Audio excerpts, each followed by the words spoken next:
ओम श्री शक्ति नमः। ओम श्री शक्ति नमः। ओम श्री शक्ति नमः। ओम श्री शक्ति नमः। 18वां अध्याय पृथ्वी के प्रति शास्त्र विपरीत व्यवहार करने पर नरकों की प्राप्ति का वर्णन।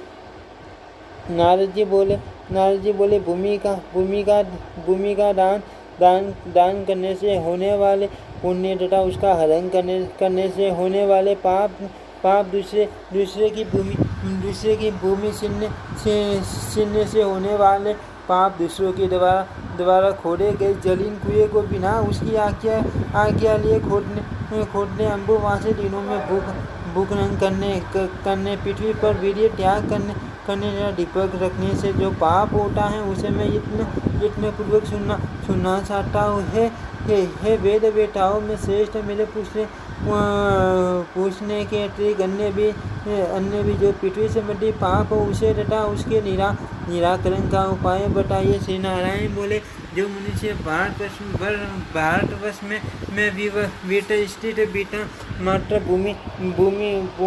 भूमि भी किसी संध्योपासना से पवित्र हुए ब्राह्मणों को दान करता है, वह शिवलोक को प्राप्त होता है। जो मनुष्य किसी ब्राह्मण को सब प्रकार की फसलों से संपन्न भूमि प्रदान करता है वह उस भूमि में विद्यमान गोलोक के कणों की संख्या के बराबर वर्षों तक भगवान विष्णु के लोक में निवास करता है। जो व्यक्ति ब्राह्मण को ग्राम भूमि और धान्य का दान करता है, उसके पुण्य से दाता और प्रतिग्रहिता दोनों व्यक्ति संपूर्ण पापों से मुक्त होकर जगदम्बा के लोक में स्थान पाते हैं। जो सज्जन भूमि दान के अवसर पर दाता के इस क्रम का अनुमोदन करता है, वह अपने मित्रों तथा सगोत्री बंधुओं सहित वैकुंठ लोक को प्राप्त होता है। जो मनुष्य किसी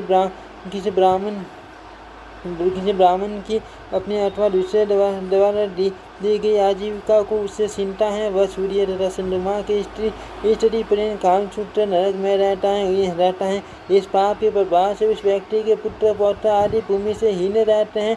वह लक्ष्मी रहित पुत्र विहीन तथा दरिद्र होकर भीषण नरक में पड़ता है। जो मनुष्य गोचर भूमि को जोड़कर उसे उपाधि धान्य ब्राह्मण को देता है, वह देवताओं के दिव्य 100 वर्षों तक कुंभिपाक नरक में निवास करता है। जो मनुष्य गायों के रहने के स्थान तड़ाक तथा मार्ग को जोड़कर वहाँ से पैदा किए हुए अन्न का दान करता है, वह 14 इंद्रों की स्थिति पर्यंत असित पत्र नामक नरक में पड़ा रहता है। जो मनुष्य किसी दूसरे के कुएं तड़ाक आदि में से 5 मिट्टी का पिंडों को निकाले बिना ही उसमें स्नान करता है, वह नरक प्राप्त करता है और उसका स्नान भी निष्फल होता है।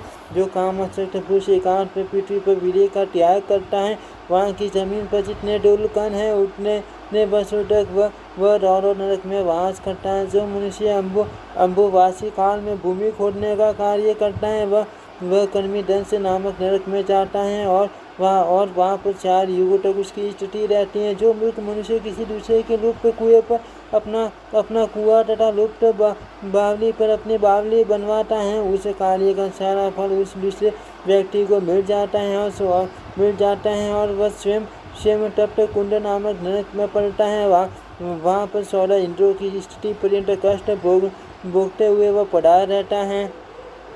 जो मनुष्य दूसरे के तड़ाक में पड़ी हुई किशन को साफ करके स्नान करता है, उन किशन में जितने कण होते हैं उतने वर्षों तक वह ब्रह्मलोक में निवास करता है। जो मूर्ख मनुष्य भूमिपति के पितरों को पिंड दिए बिना सार करता है, वह वैसे नरकगामी होता है। जो व्यक्ति भूमि पर दीपक रखता है, वह 60 जन्मों तक अंधा रहता है और जो भूमि पर शंख रखता है वह दूसरे जन्म में कुष्ठ रोग से ग्रसित होता है। जो मनुष्य मोटी माने के हीरा सुरवन तथा मणि इन 500 रत्नों को भूमि पर रखता है, वह 60 जन्मों तक अंधा रहता है। जो मनुष्य शिवलिंग भगवती शिवा की प्रतिमा तथा 4 ग्राम शिला भूमि पर रखता है, वह 100 मनवंतर तक कर्मी पक्ष नामक नरक में वास करता है। जो संग यंत्र 4 ग्राम शिला का जल पुष्प और तुलसी दल को भूमि पर रखता है, वह निश्चित रूप से नरक में वास करता है।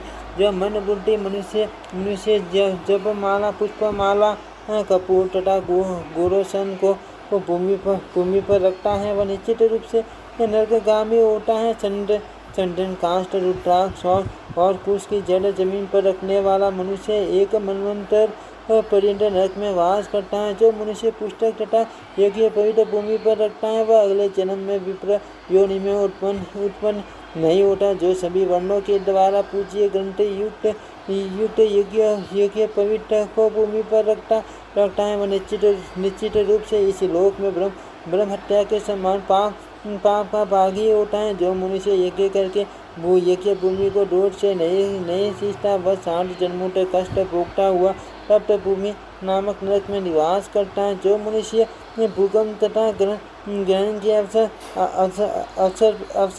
अवसर पर भूमि खोदता है, वह महापापी जन्मांतर में निश्चित रूप से अंगहीन होता है। हे महामुने, इस धरती पर सभी लोगों के भवन है, इसीलिए भूमि कश्यप की पुत्री होने के कारण कश्यपी स्थिर रूप में रहने के कारण असला विश्व को धारण करने से विश्व बड़ा अनंत रूपों वाली होने के कारण अनंत और पुटु की कन्या होने अथवा सर्वत्र फैली रहने के कारण पृथ्वी कही गई है। इति श्रीमद्देवी भागवते महापुराणे अष्टादशशास्त्रां संहितायां नवमे स्कन्धे पृथ्व्युपाख्याने नरकफलप्राप्ति वर्णनं नाम 10मोऽध्यायः। ओम श्री शक्ति नमः। ओम श्री शक्ति नमः। ओम श्री शक्ति नमः। ओम श्री शक्ति नमः। ओम श्री शक्ति नमः। ओम श्री शक्ति नमः। ओम श्री शक्ति नमः।